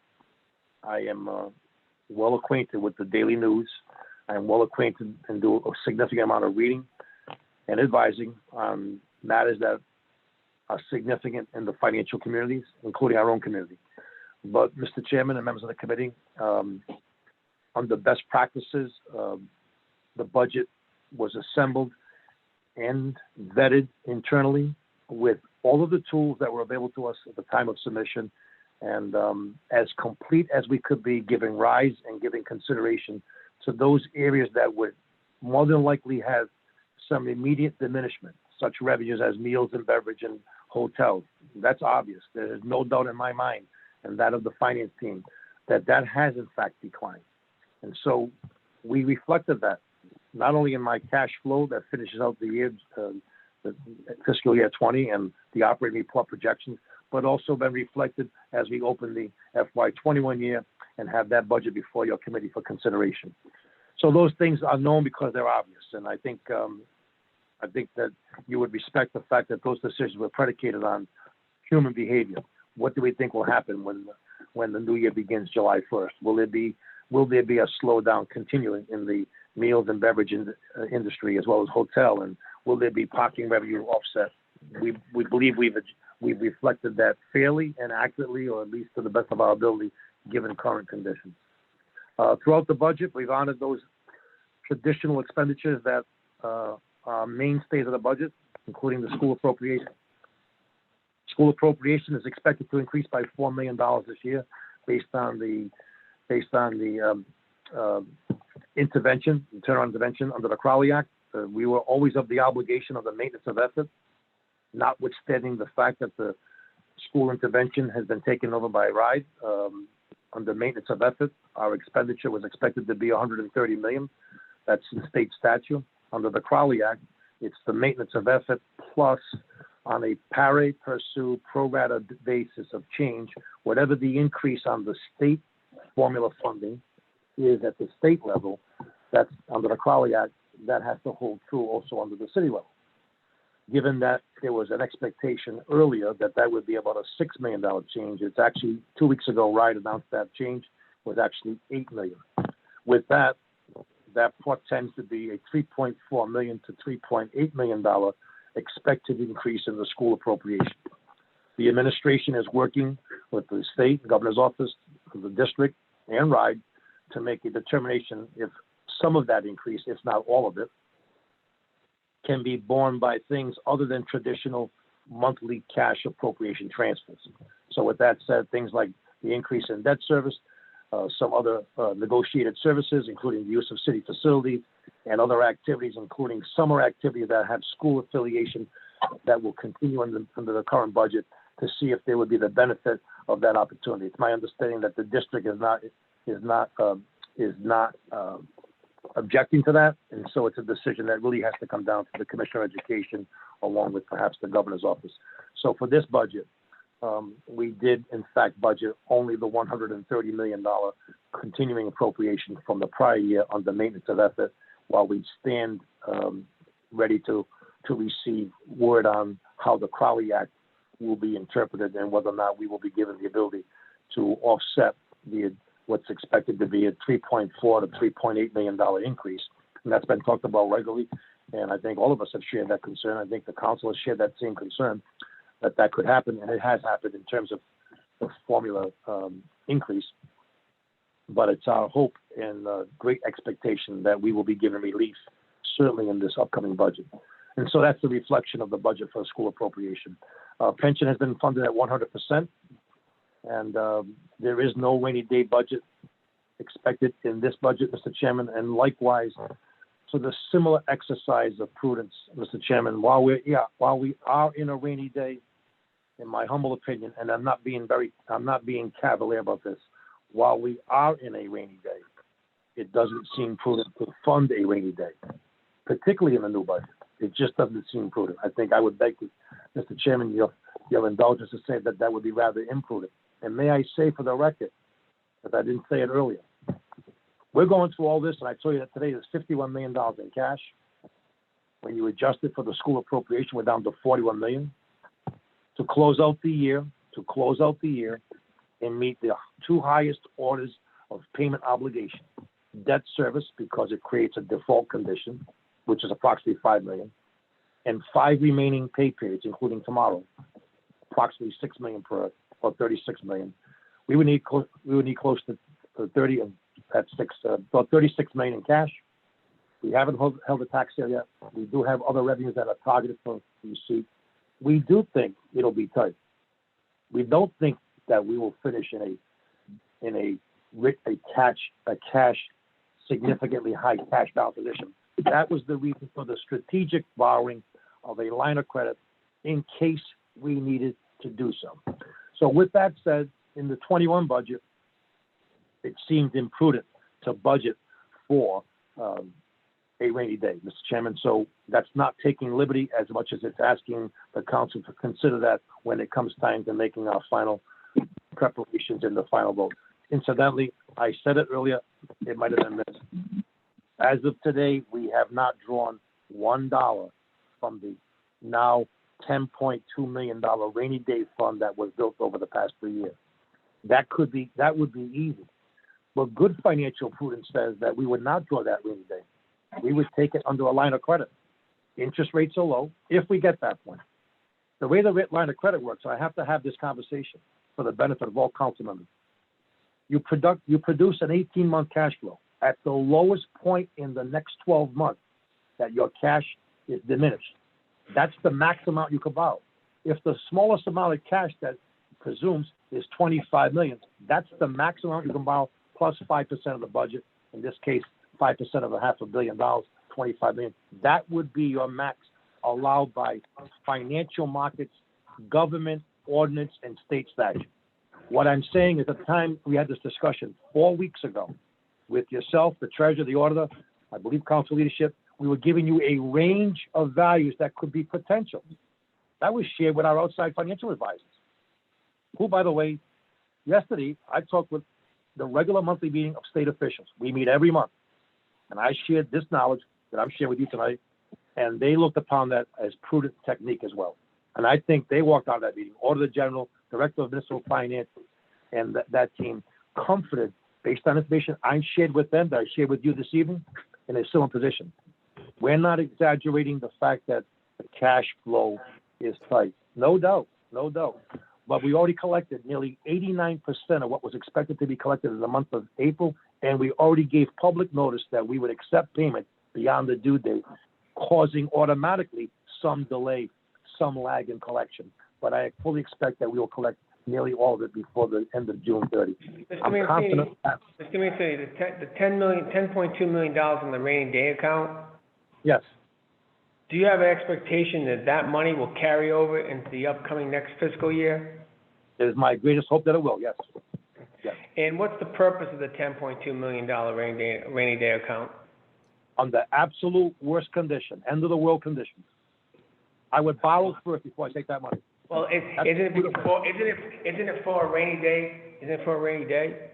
Yes, but where you have the opportunity to take money at low interest with knowledge that you're gonna repay it. We're not balancing the budget. If I borrow 50 million, I gotta find 50 million in savings to pay it back. No, it has to be balanced budget. Your treasurer told us the same thing. But, Mr. Mancini, I'm gonna harken back to an account. Mr. Lombardi, unmute Mr. Lombardi, please. Mr. Clerk. I'm unmuted, Mr. Chairman. Remember, is the city's IOU or due from of millions of dollars in the Civic Center account, did that ever get paid back, Mr. Lombardi? I would say not. I mean, Mr. Lombardi and I can attest to the time when the previous finance director was unilaterally taking money out of the Civic Center money account without council approval or authority, by law, by the way, and then putting what they call a due from, which is an accounting measure, but basically is an IOU, which means the money's supposed to go back into the account. That money never went back into the account. Is that correct, Mr. Mancini? No, Mr. Chairman, actually, the cash didn't go back, but over a series of transactions. I know. That had been approved by your council. That was post after the administration illegally utilized the money, and then the council had to solve the problem. The council had to solve the problem post.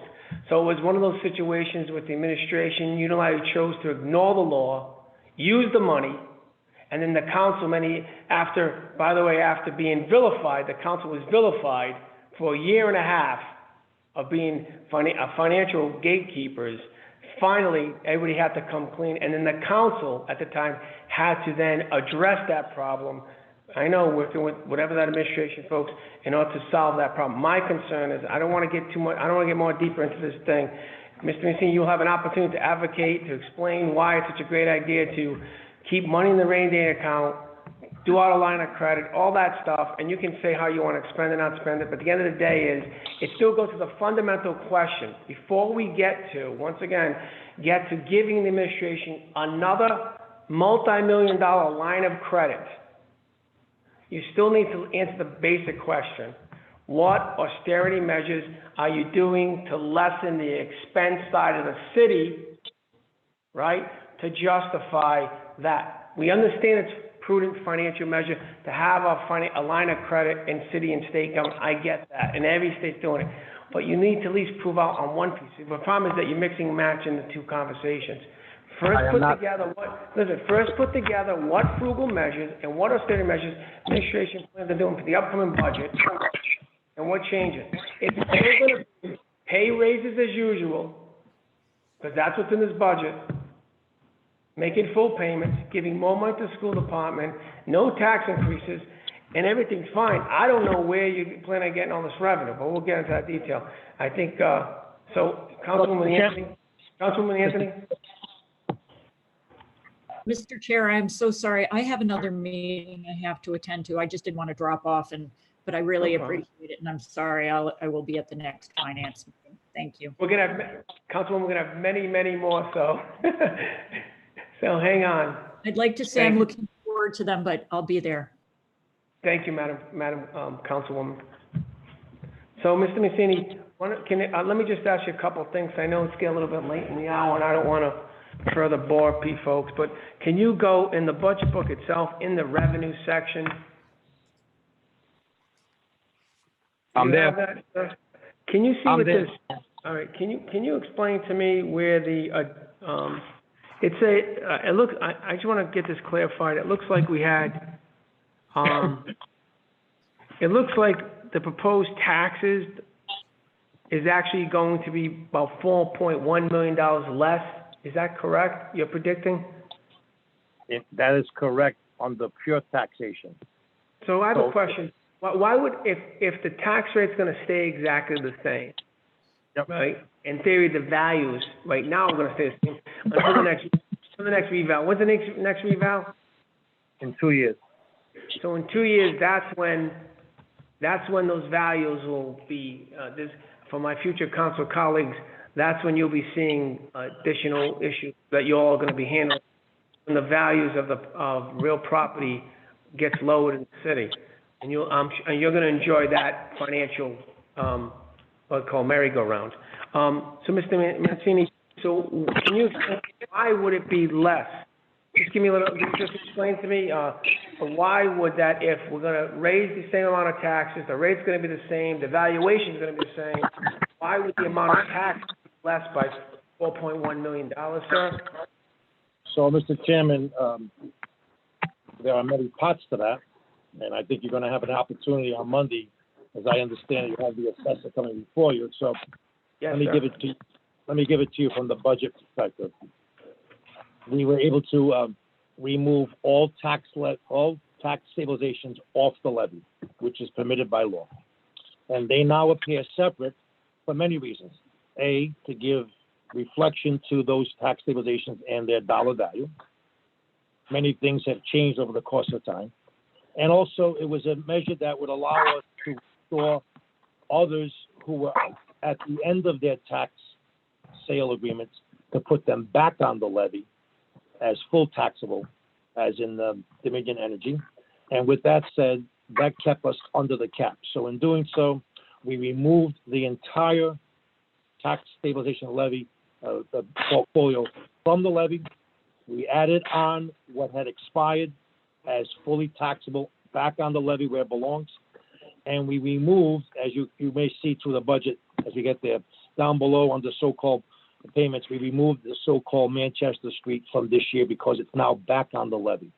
The combination of those adjustments and certifications led to a change upwards of about, I think, in the net, 1.2 million in change revenue of tax and tax stabilization. But it was done primarily to stay within the boundaries of the 4% cap, and it was also done because it is our opportunity to do so, and also to better manage and streamline the reporting on tax stabilization revenue as it appears in the budget. So Mr. Mancini, the Manchester, which is a tax agreement, is that correct, sir? That is correct. Right, and are we still in the years of that tax agreement? Expires this June 30. And how much would that be? Well, much money- it's currently paying $7.7 million in tax stabilization payments. So just for my understanding, so when we looked at the approved budget of 2020 of 218,386, that at that time included the 13.1 million approximately of tax stabilization agreements, not including the Manchester. Is that correct, sir? That's correct. So then what happened is for the upcoming budget, what we've done is you excise the tax stabilization agreements of 13.1 out of it, but because Manchester is coming online, you added out $7 million, is that right? Well, the $7 million was the expired agreement. We actually took it at the real estate will probably generate $8 million in total, and then the additional tangible.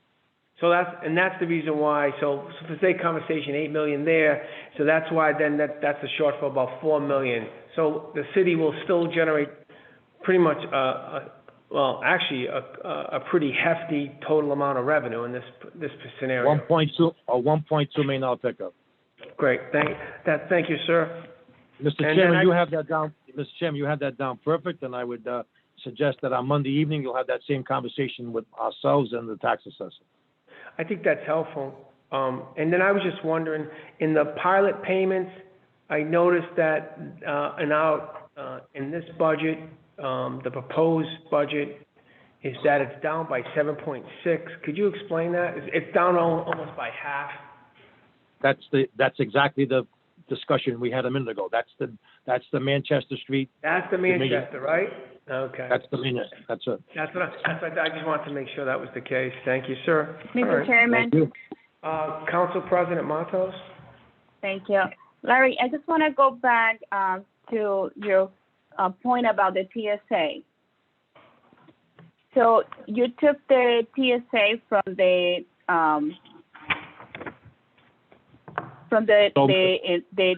revenue, the taxes, and you put it in a separate line. Does that mean that all along we have been miscalculating the TSA and the TSA has been counting against the cap? Can you explain that a little bit better, please? No, the TSAs don't count against the TAP. They were managed inside the tax levy for record keeping and for administration, but state law permits them to, that you can either put them with your levy, but they don't hold against the cap, or they can be listed separately. And depending upon how they came into existence, they may have been managed differently. But under the new assessor, she thought it would be wise from a management perspective to remove them all from the levy and show them separately. And that way there, that freed up some cap space, if you will, and that gave us the opportunity, because there was an expiring agreement going back on the levy by virtue of their expiration. They could not stay as a tax stabilization after June 30. But we had been in this situation before. I remember with the Manchester power plant, we were in a similar situation when they were supposed to come back into the taxes, and then we had to do an extension of the TSA. Why we had to do that at that time? We did that at that time as both an accommodation to the taxpayer under that agreement, and as well as it was beneficial to the budget because it increased the payment sizably. Under this situation, Madam President, you may recall that state law only permits 20 years of tax stabilization. So their agreement expires this June 30, that they would be at the 19th year of stabilization. And it didn't appear to be prudent that they would be given a 1-year agreement when the city had the ability to put them back on the tax payment. I think there's going to be more question about this for Monday. So I'm still trying to understand the change and why we're doing it this way when we have been doing it. And I have to say, I prefer to see it the way you have it right now.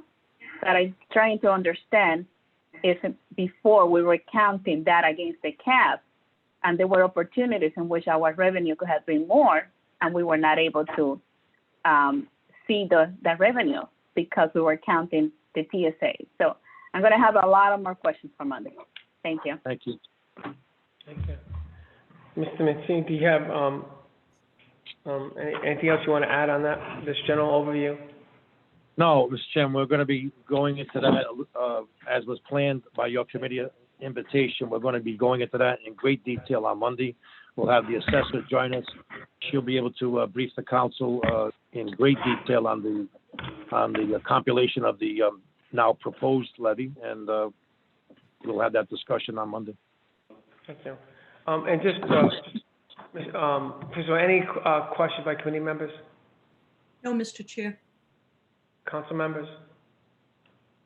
Mr. Mancini, I just wanted, you intimated that you spoken. Have you had conversation with the Auditor General? I have. And can you give us a little synopsis of what items you guys spoke about and what are the different things or exceptions that Auditor General may allow us to do in this upcoming budget or present budget? Yes, so, Mr. Chairman, the Auditor General does not play a role in that regard. They are overseers, if you will, and they have their statutory authority on things such as pension deficiency and deficit deficiency overall, as does Municipal Finance. This is actually a meeting that now spans some more than 5 years. When we were in deficit position, that was one of the conditions that we would meet regularly. Province finance officials would meet with state officials, and it means that once a month that we would give them the breadth and depth of our financial affairs. When we cleared deficit position, now 4 years, and that was 3 years sooner, we were technically no longer under that requirement, but by mutual agreement of the parties, and I will be very, very proud to say, particularly on our part, the finance team, we agreed that those meetings should and will continue because we found value in that, both for us as city officials, and that we were giving proper information to state officials who in themselves hold authority that if they were called into their constitutional authority, they would constitute the budget commission in any city or town. And while that never occurred here in Providence, and we're grateful for that, these are people who hold that authority. And so we respect that authority, and we meet with them once a month. Sometimes that meeting can't be held for scheduling purposes, but the meeting that was held yesterday was a expected meeting that could not occur before COVID-19, and with COVID-19 interruption of business operations in the city, it was a meeting that we had asked for. And so with that, we briefed them no different than we briefed you, Mr. Chairman. We share with them knowledge of the city's cash flow, knowledge of the city's budget position, knowledge of any upcoming budget items, what the FY21 budget might look like, where we could share, we did. It's always held in a confidential setting. We share with them any of our planned activities associated with the pension plan activity, et cetera. So it was a very good meeting. I think they walked out of there listening to what we share, same as you. And I thought they walked out of there fully satisfied that we gave them fair, full, and frank information. Thank you. Mr. Mancini, just to switch really quickly, presently, what was the percentage amount that we lost in the city's pension account at this time? So as you know, Mr. Chairman, you're a member of the Board of Investment Commissioners, as is Treasurer Lombardi and Director Silveria, but I attended as a guest, if you will. I formerly served on that board for the 6 years I was the finance director. In my new position, I'm not chartered to that board, but I do attend and I do regularly participate in those discussions. I believe during the period from January through March, presented in the April meeting, was a net negative position of 13%. And while there was a 20% loss during the COVID-19 market decline in the month of March, there was about a 5% makeup in the month of April, netting out about 15% reduction. But I think year to date, calendar year to date, is about a 13% reduction in the portfolio value. Knowing what we know about that, and knowing that the pension system is still over $1 billion unfunded, and actually, the pension system hasn't been solved, the issue hasn't been solved, and clearly the city's finances today, we definitely are in this major financial questions facing the city. Has the administration contemplated or is willing to work with the idea of stop putting forward pension reform in its proposed budget, start addressing these situations now? As you know, this is probably even the city's in a stronger footing for reasons why reform has to occur. And I'll give you a perfect example. I'll give you the easy one that everybody seems to forget. Any new hires, so no one's not even hired yet. Any new hires, they would pay more, take longer, and get less. That's an easy one you could do right now to start mitigating the situation. Part of this is sometimes when you're in these situations, there's also opportunity for great change. As you know, the city's pension system is just as woefully unfunded today as it was 5 years ago, 10 years ago. It wasn't resolved by the previous administration, although politically it was portrayed it was. As we know, we're right back up to over $1 billion unfunded, and it still has a serious pension problem. So has the administration broached any conversation about now using this as the time to start implementing some pension reform with the unions at all? So, Mr. Chairman, if I could just take you back a little bit, the administration has been working and endeavoring to identify opportunities for pension reform, pension stabilization, pension salvation. No, Mr. Mancini, I know that. Listen, the past 5 years with this administration, this administration has done no pension reform whatsoever, number one. Number two, has shot down every pension reform idea that this committee has asked and put forward. Number three, since we are in financial, I'm asking you, is that presently, right now, in contract talks with the unions, are you talking about, hopefully you're talking about whether or not you can delay these up to 3% pay increases, and are you talking about pension reform with them? If the answer is no, it's okay. I don't need the background on what they may have did or thought about, because there's been a lot of press releases about what people are thinking, but nothing's happened. So my question is, I'm going to very specifically, presently right now, administration have any conversations about yes or no? That's the question. Yes or no? There is discussion. The answer is yes. I'll defer to the solicitor to give advice on whether or not that can be discussed. Mr. Solicitor, are you on the line? Are you aware of specific pension reform measures being negotiated or talked about with the unions today concerning with the backdrop of the city's present financial situation and the future that we have before us? There are ongoing discussions which include pension changes and I'm uncomfortable talking about those discussions because there have been rules of engagement that the parties have engaged with, and I'm uncomfortable sharing those in the public forum. So what I will do is I will ask in the future finance meeting that we request to put, if we can go into an executive meeting in the future, we'll work on that. But I think it's imperative that this is the time to talk about pension reform and to start addressing it now. This administration's been talking about it for almost a half a decade, and has their biggest move was to unilaterally break a contract with the fire department, which then cost us millions of dollars to get out of that mess. So this is a chance now to use, unfortunately, a serious financial situation as a backdrop for pension reform. So I'll ask the clerk to do that in the future. Does any, that's it on this point. I don't want, that's for me on this point. Any other comments or questions by committee members? No, Mr. Council Chair. members? All right. So City Solicitor, can you make sure whoever is doing that be prepared to come before the Finance Committee in executive session? And we want to have specific understanding and knowledge of what exactly is going on pension reform. Absolutely. Thank you, sir. And Mr. Clerk, can you make sure that that's addressed at a future finance meeting next week? Thank you. If there's no other comments or questions at this time, I would entertain that at this point in time, if we consider to adjourn. I think we're gonna have the next meeting gonna be Monday. Monday. But for committee members, the goal is, we're gonna be looking to schedule probably meetings every day next week except Friday. And then we're gonna follow through the following week, and we probably will be going to Saturdays and Sundays. So I ask committee members and council members and the public that, you know, just like we did last year, which we worked hours and hours and hours and hours. We'll ask my council colleagues who are on the committee to join in, and my committee members who are on. It's gonna be a long budget discussion, and hopefully we can actually now maybe achieve some goals that the city has not been able to for many, many years. So this upcoming, sometimes you can make lemonade out of these lemons. Do you have a motion to, any other comments, concerns by committee members? Motion to adjourn? By Vice Second. Chair, second by Second. Councilman Taylor. Second.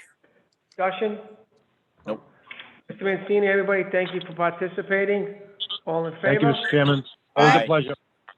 Aye, all opposed? Motion carries unanimously, Mr. Clerk. This committee is